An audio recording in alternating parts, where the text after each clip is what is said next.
বাংলাদেশের left winger ফারনালী Wahid যে কিনা সাফে বাংলাদেশের সাথে যুক্ত হবেন সেই প্লেয়ারটা গত রাতের নিউজে জানতে পারলাম তিনি ফুলহাম এফসি থেকে বুরহানউড এফসি ক্লাবে লুনে গিয়েছেন এক মৌসুমের জন্য।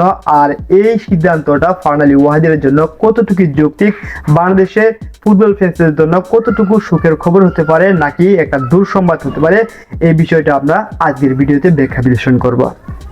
ফুলবি বন্ধুরা, ফারনালী ওয়াহিদ যে কিনা বর্তমানে ফুলহাম এফসি অর্থাৎ ইংলিশ প্রিমিয়ার লিগ 2-তে খেলছেন, আর তিনি এক পর্যায়ে রেলিগেশন ধরা চলে একটা পঞ্চম টায়ারের ক্লাবে যখন ডেবিউ করালেন, এই বিষয়টা বাংলাদেশের ফুটবল ফ্যান্স কিংবা তার ব্যক্তিগতভাবে এই বিষয়টা হয়তোবা তার জন্য ফেভারেবল না, তারপরও মানতে হবে তিনি যে সিদ্ধান্ত নিয়েছেন সেটা সব দিক থেকে রাইট রয়েছে। কেননা তিনি ফুলহাম এফসিতে আন্ডার 21 দলে বর্তমানে সিনিয়র দলে জায়গা পেয়েছেন, অলরেডি 2টি ম্যাচও খেলেছেন। এছাড়াও এই প্লেয়ারটা তাদের কোচ দ্য গার্ডিয়ানের রাইজিং ট্যালেন্টে অন্তর্ভুক্ত হয়েছিলেন। তার পরবর্তীতে তাদের টিম ম্যানেজার আলভারো আরবেরোয়া তাকে সিনিয়র টিমে ডেবিউ করান, অর্থাৎ সিনিয়র টিমে অলরেডি 2টি ম্যাচ খেলেছেন, সেখানে এক ম্যাচে লেফট উইঙ্গার আর এক ম্যাচে রাইট উইঙ্গে খেলেছেন, দুর্দান্ত খেলেছেন। যতক্ষণ মাঠে ছিলেন সাবস্টিটিউট হিসেবে মাঠে নেমে একেবারে একটা প্রভাব বিস্তার করেছিলেন।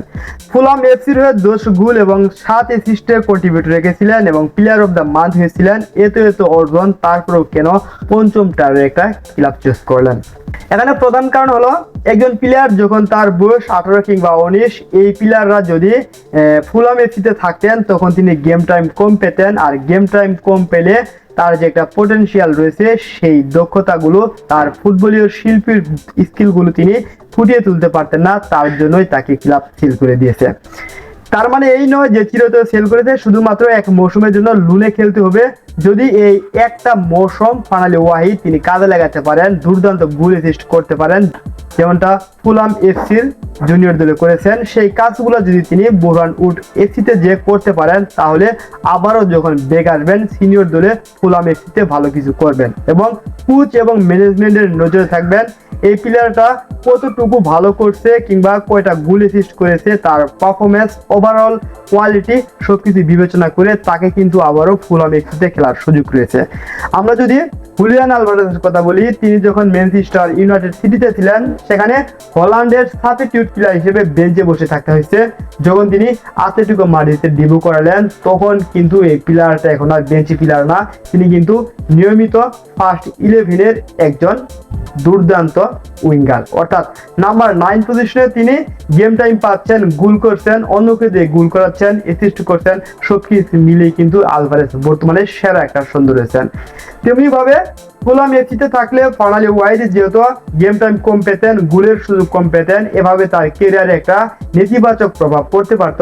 আর সে কারণে ক্লাব যখন তাকে বুরহানউড এফসিতে লুনে দিয়েছে এক মৌসুমের জন্য, আর সেই মৌসুমটা তিনি যদি দুর্দান্ত কাটাতে পারেন তাহলে আবারও এখানে জায়গা থাকবে। এক কথায় গেম টাইমের জন্য, তার শারীরিক ফিটনেসের জন্য এবং ওভারঅল যে উন্নতি রয়েছে একটা প্লেয়ারের, সবকিছুর জন্য এই জিনিসটা ফারনালী ওয়াহিদের পক্ষে কথা বলছে এবং আমি মনে করব এটা নিঃসন্দেহে ফারনালী ওয়াহিদের জন্য একটা প্লাস পয়েন্ট। ফুটবল ক্যারিয়ারে গেম টাইম মোস্ট ইম্পর্টেন্ট একটা বিষয় বলে বিবেচিত হয়, আর তিনি সেখানে গেলে গেম টাইম নিশ্চিতভাবে বেশি পাবেন। আর এই দিক থেকেই ফারনালী ওয়াহিদের এই সিদ্ধান্তটা আমি এপ্রোপ্রিয়েট মনে করি। যদি ন্যাশনাল লিগে না গিয়ে চ্যাম্পিয়নশিপ কিংবা লিগ 1-এর কোনো একটা ক্লাবে ডেবিউ হতো তাহলে সেটা নিঃসন্দেহে ভালো ছিল, তবে যেহেতু তিনি হায়ার কোনো দলে চান্স পাননি তার জন্য বুরহানউড এফসি এটা যথেষ্ট ভালো মনে করতে হবে। এতটুকুই ছিল আজকের আলোচনা। ধন্যবাদ সবাইকে, আসসালামু আলাইকুম।